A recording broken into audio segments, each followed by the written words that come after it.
Good morning friend, welcome to my YouTube channel stand dictation zone. आज तारीख 29 अप्रैल और आज मैं आपको यहां पर दैनिक जागरण समाचार पत्र की संपादकीय 80 शब्द प्रति मिनट और 100 शब्द प्रति मिनट की गति से बोलूंगा। अगर आप हमारे चैनल स्टैंड डिक्टेशन जोन में पहली बार विजिट करे हैं तो चैनल को सब्सक्राइब करें, वीडियो को लाइक करें और इसे शेयर करें।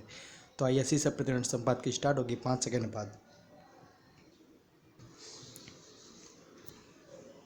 स्टार्ट। अब यह किसी से छिपा नहीं कि चीन को कोरोना वायरस का संक्रमण दुनिया भर में फैलाने का जिम्मेदार माने जाने के कारण यूरोपीय देशों के साथ साथ अमेरिका, जापान आदि की बहुराष्ट्रीय कंपनियां वहां से अपना बोरिया बिस्तर समेटने की तैयारियां कर रही हैं। इसे भारत अपने लिए एक अवसर के रूप में देख रहा है, लेकिन केवल इतने से बात नहीं बनने वाली कि केंद्रीय मंत्रियों के साथ साथ प्रधानमंत्री भी राज्यों को यह सलाह दे कि वे इन कंपनियों को अपने यहाँ लाने की कोशिश करें। आखिर इस कोशिश में खुद केंद्र सरकार क्यों नहीं जुटती? क्या यह उचित नहीं कि केंद्र सरकार अपने स्तर पर सक्रिय हो और चीन से निकलने की तैयारी कर रही बहुराष्ट्रीय कंपनियों से संपर्क साधकर उन्हें देश में लाने के लिए हर संभव कदम उठाए? आवश्यक तो यह है कि इसके लिए संबंधित मंत्रालयों की कोई संयुक्त टीम गठित कर तत्परता का परिचय दिया जाए, क्योंकि ये कंपनियां भारत सरकार या फिर राज्य सरकारों के निमंत्रण का इंतजार नहीं करने वाली। केंद्र सरकार को इससे अवगत होना चाहिए कि चीन से निकलने का मन बन चुकी सैकड़ों कंपनियों के लिए पसंदीदा ठिकाना Vietnam, Taiwan, Thailand, Indonesia, Malaysia आदि है। ऐसा इसीलिए है क्योंकि भारत के मुकाबले इन देशों में कहीं अधिक उपयुक्त माहौल और सुविधाएं हैं। क्या ऐसी सुविधाएं भारत में हैं?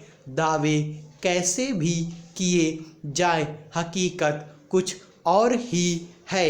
यह केंद्र और राज्य सरकारें यह चाहती हैं कि चीन से निकलने वाली बहुराष्ट्रीय कंपनियां भारत की ओर रुख करें, तो उन्हें इन कंपनियों के लिए उपयुक्त आधारभूत ढांचा और अनुकूल माहौल उपलब्ध कराने का काम प्राथमिकता के आधार पर करना होगा।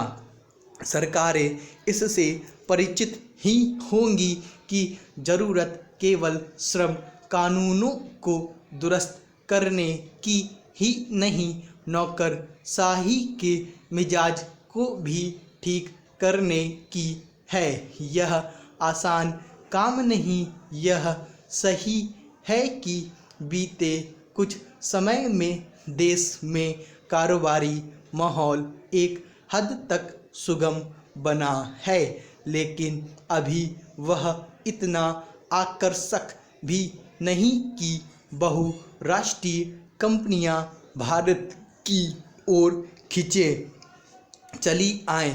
आखिर यह एक तथ्य है कि हाल में जिन बहुराष्ट्रीय कंपनियों ने चीन से अपने कारखाने हटाए हैं, उन्होंने वियतनाम अथवा ताइवान को तरजीह दी है। बेहतर हो कि केंद्र और राज्य सरकारें उन कारणों की तह तक जाए जिनके चलते बहुराष्ट्रीय कंपनियां भारत आने को लेकर बहुत उत्साहित नहीं। निसंदेह इस संकट काल में चीन से बहुराष्ट्रीय कंपनियों का पलायन भारत के लिए एक अवसर है, लेकिन इस अवसर को भुनाने के लिए जो कुछ करना है उसमें देर नहीं की जानी चाहिए। अच्छा होगा कि केंद्र सरकार कोई नज़ीर पेश करके दिखाए। स्टॉप। तो ये आपकी 80% संपादकीय हो गई। अब 100% संपादकीय स्टार्ट होगी 5 सेकंड बाद।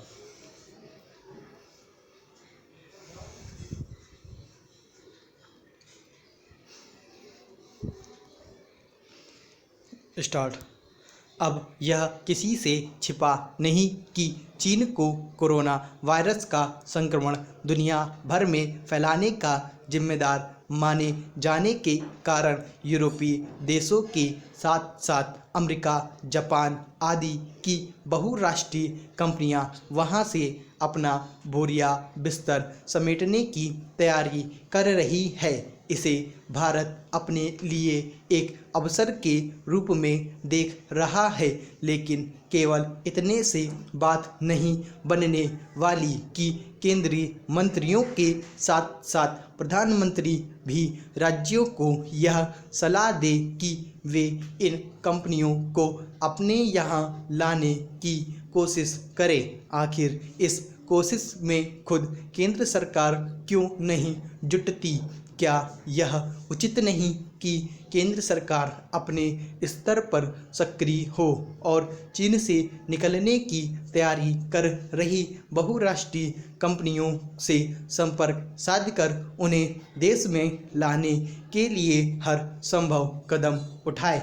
आवश्यक तो यह है कि इसके लिए संबंधित मंत्रालयों की कोई संयुक्त टीम गठित कर तत्परता का परिचय दिया जाए, क्योंकि ये कंपनियां भारत सरकार या फिर राज्य सरकारों के निमंत्रण का इंतजार नहीं करने वाली। केंद्र सरकार को इससे अवगत होना चाहिए कि चीन से निकलने का मन बना चुकी सैकड़ों कंपनियों के लिए पसंदीदा ठिकाना Vietnam, Taiwan, Thailand, Indonesia, Malaysia आदि हैं। ऐसा इसीलिए है क्योंकि भारत के मुकाबले इन देशों में कहीं अधिक उपयुक्त माहौल और सुविधाएं हैं। क्या ऐसी सुविधाएं भारत में हैं? दावे कैसे भी किए जाए, हकीकत कुछ और ही है। पैरा। यदि केंद्र और राज्य सरकारें यह चाहती हैं कि चीन से निकलने वाली बहुराष्ट्रीय कंपनियां भारत की ओर रुख करें, तो उन्हें इन कंपनियों के लिए उपयुक्त आधारभूत ढांचा और अनुकूल माहौल उपलब्ध कराने का काम प्राथमिकता के आधार पर करना होगा।